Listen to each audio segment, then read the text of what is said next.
पाकिस्तान की सीनियर अदाकारा शगुफ्ता एजाज का कहना है कि अदाकारा नूर ज़फ़र खान अपनी गलती नहीं मानती।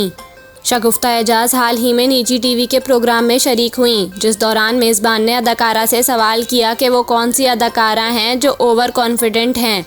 सवाल पर सोच विचार के बाद शगुफ्ता एजाज ने नाम लेने के बजाय टाल मटोल से काम लिया।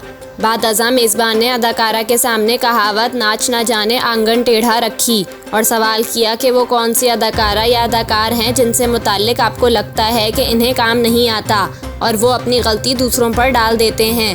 काफ़ी सोच विचार के बाद शगुफ्ता एजाज ने अदाकारा सारा खान की बहन नूर ज़फ़र खान का नाम लिया।